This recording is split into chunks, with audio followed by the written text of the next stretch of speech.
And keep clapping those hands for Alistair, because we didn't officially welcome you. Welcome, Alistair. Mr. Fetish World, we spoke last year, just a couple of minutes after you won. How did you manage to express the feeling the day after? Yes, that was crazy. I literally, I was on stage, and of course I didn't know I'd won. And then they announced that I won, and it was just kind of a whirlwind. I mean, I walked off stage, and there's a queue of people to take photos. And then Andy's like, come with me, you're going to get interviewed. And then we went straight into the caravan, and I was like a rabbit in headlights. I was like... Okay. Alistair, you are Mr. Fetish World. Yes. A question. Do you know all the fetishes in the world? I couldn't possibly. Okay. I have my own fetishes. I learn something new every single day. Okay. Because we're going to do a quiz later about fetishes. Yes. But I found some special ones. Okay. Oh, and there are people already listening here.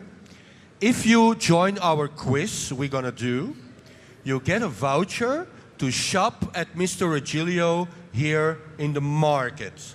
So we look for 2 candidates today who want to get a voucher for Mr. Regilio. And the only thing you have to guess is which fetish is it, but we make it easy. Yeah, that's coming up in 10 minutes. Alistair, you wake up the next day, you think, I'm Mrs. Fetish World. You were the first one. You didn't have an example. How did you plan everything? Yeah, so I wasn't following in anyone's footsteps, so there kind of wasn't a plan. So that's pretty much what I did my first month. Yeah. I went home, I was actually in the process of moving house, so that was a very chaotic month. But then I suddenly was like, okay, and I mapped out a plan for a tour. That was one of the most important things was this sash, taking it to as many places as possible. And I was quite keen to not just go to Europe as well.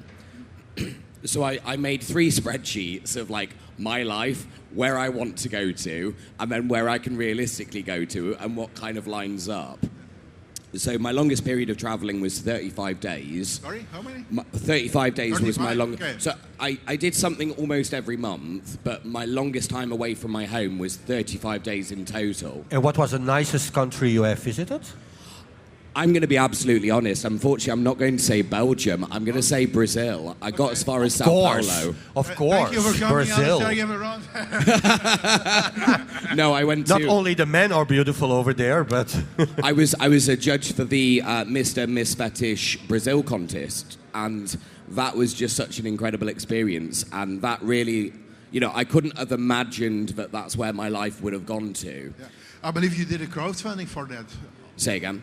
You did a crowdfunding to travel to? Yes, I did some crowdfunding, and I borrowed some money, and I stayed on a sofa bed of a very kind host, and this is how I did a lot of my traveling. I tried to go as far as possible by really being as cost conscious as possible. So I stayed. I was very kindly hosted by a lot of people, and that's really a big life lesson that I learned through this process was. Actually, when you ask for help like that, most people are very welcome, very welcoming and very happy to help. People are always like, oh yeah, you can stay with me, it's not a problem. Yeah. Andy is a little bit the master of the house of the Mr. Fetish World election. When you were elected, did you get followed up by Andy? Could you ask a lot of questions about him when there was a problem? Yes, absolutely. So he's been there and available for me all year.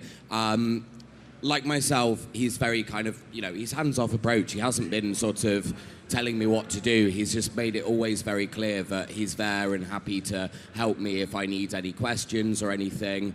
And when I've reached out to him, he always responds. And he's very, like me, he's very straightforward. Yeah. So we get on quite well in that respect. You've got a lot of fetishes that you practice. Is there a new one that you discovered this year? As Mr. Fetish?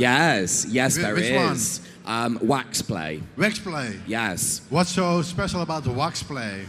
I just never had the opportunity to try it. Okay. That was in Brazil. I never had the opportunity to try it before, so I did get the opportunity to try it, and I enjoyed it. Yeah? It's not. Would you do it again? Yeah, I would. I definitely would. It's not a main fetish for me, but with the right time, place, and person, for sure, it was very enjoyable. Is there still a fetish you not did and you want to try in the future?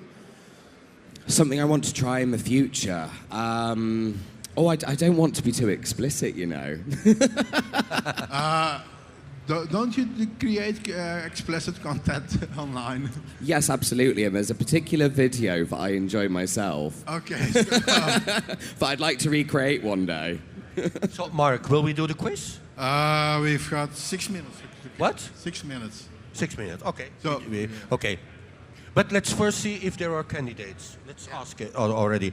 We need 2 candidates to do the quiz to win a voucher of Mr. Regilio. Come on, people. You can win a voucher. You can shop till you drop. Are there 2 people who want to join us? They may already come. Okay. Alistair.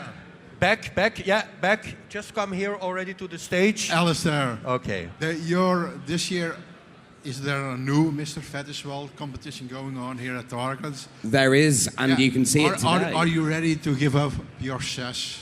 I am. I absolutely am. I'm ready to see the next Mr. Fetish World and see what they will bring. And I'm ready to have a retirement of at least 1 month. Okay. I have a question about that because last year someone told us the problem is when you give away your sash, you fall in a black hole. Yes. Are you afraid about that? I have actually made preparation for that. I'm very aware, and I have a lot of friends who are misters. By the way, it was Andy Yes. who said it. Yeah. He said it's a dangerous thing. Yes. I know quite a few misters who have really struggled after their title year because the pace suddenly drops. You're living very fast, and then suddenly it stops. So I've made preparation for this, and I'm actually going to go back into studying. I have already applied, been accepted, and I will start studying this year. So I've kind of already got the next thing lined up for me, so I know that I've got something else that I'm working towards. Yeah. Now, the theme of this year, Alistair, is kink responsibility.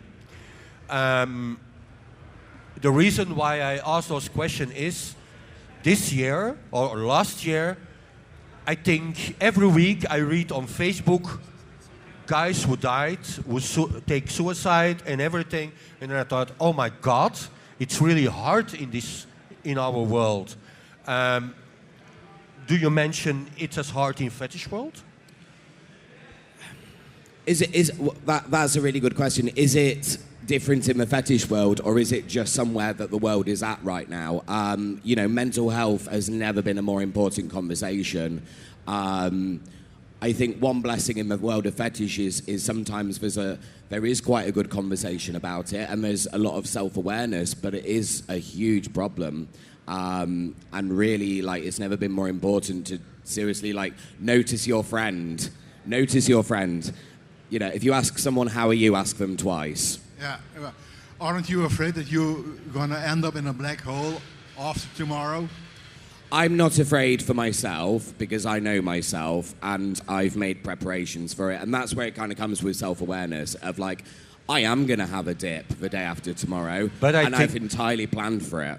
But I think we have a special guest here, Andy. Andy! Hello. The director. Hi. He's very busy with the new candidate of Mr. Fetish World. How does it go? Good okay. Candidates? Yeah? You not have good candidates because I'm not joining. Okay.